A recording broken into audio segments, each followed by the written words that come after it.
Perkenalkan, kami dari kelompok 1. Jadi tadi pagi kami sudah melakukan simulasi audit mutu internal di program studi PGMI, dan alhamdulillah kita disambut luar biasa.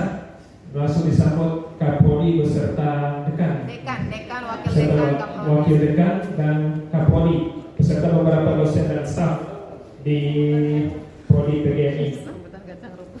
Ya, kami perkenalkan diri terlebih dahulu. Saya sendiri atas nama Afjal Rahman Syah, MPD dari Sekolah Tinggi Pariwisata Soroma di Lima.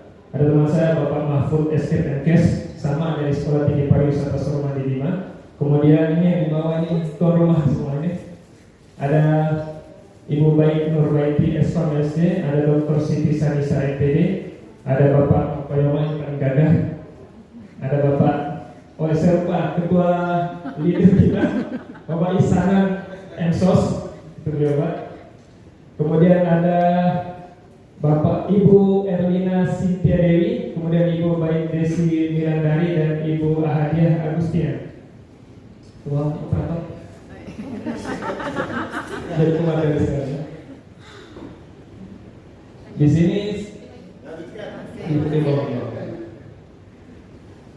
ini tidak perlu dikomentari. Ini sudah kita buat tujuannya untuk memastikan apakah kamu ini sudah nanti dikoreksi ya Prof. Kecuali Prof nanti. Dulu itu audit, ya maksud saya temuan ya, karena yang di atas belum sempat diedit. Baru tahu keliru pas Prof menjelaskan. Alhamdulillah yang baru. Nah, ini temuan kita dari kelompok 1. Referensi ini yang tadi yang tidak ada di kelompok 2. Tidak ada. Alhamdulillah kita punya di kelompok 1. Mana? Ini Prof. Jadi tadi kelompok 1 agak keliru di sini karena tidak mencantumkan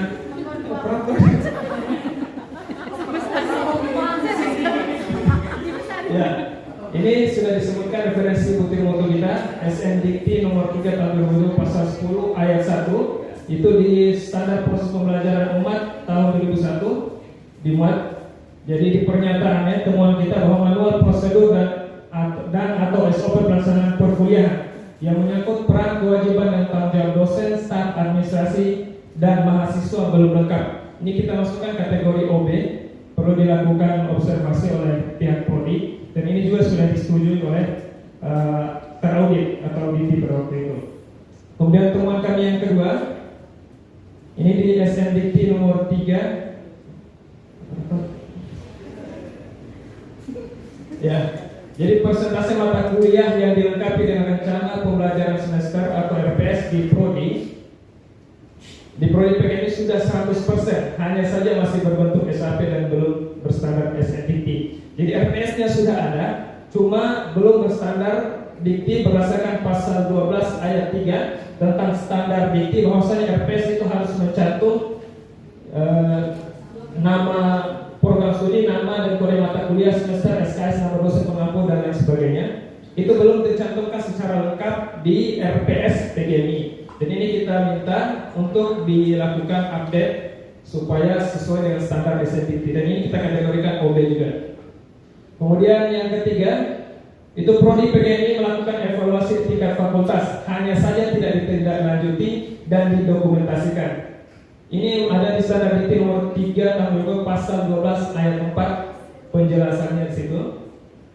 Jadi evaluasinya dia mengikut ke tingkat fakultas, tidak ada evaluasi internal di lingkup Prodi. Kemudian poin selanjutnya, persentasenya ya. Ini ya. Ini dari total 70 mata kuliah yang ada di Prodi PGMI, ada 3 modul pembelajaran dan 3 modul praktikum. Yang mempunyai modul pembelajaran yakni MKMBM, Akidah Akhlak dan Bahasa Arab. Sedangkan MK yang memiliki modul praktikum yakni Fikih, Ibadah, PP dan KKN.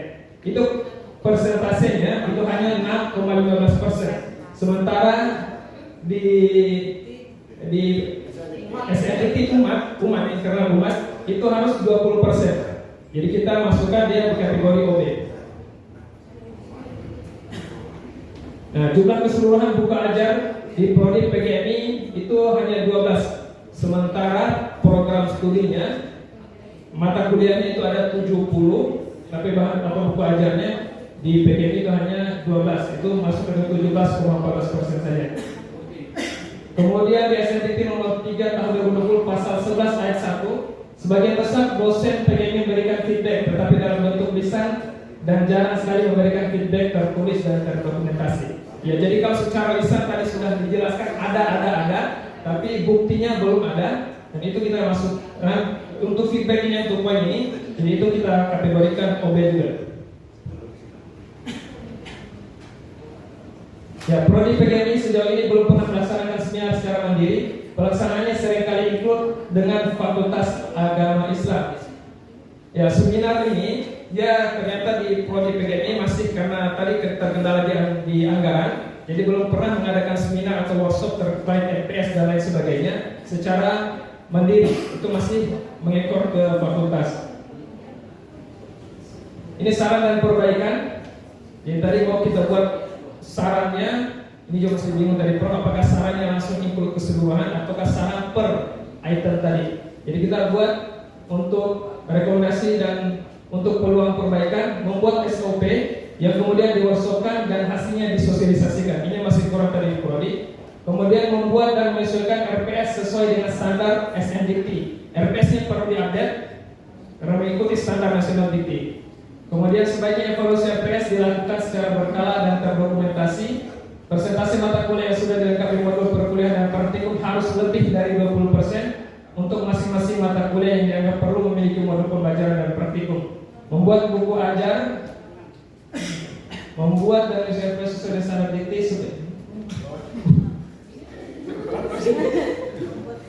Ya, membuat buku ajar untuk masing-masing mata kuliah sehingga mampu mencapai standar 100%.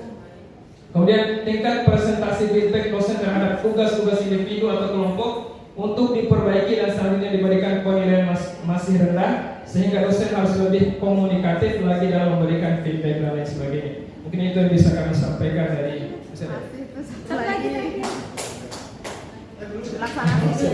pelaksanaan seminar sebaiknya dilaksanakan secara berkala oleh prodi minimal sekali setahun dan harus terdokumentasi.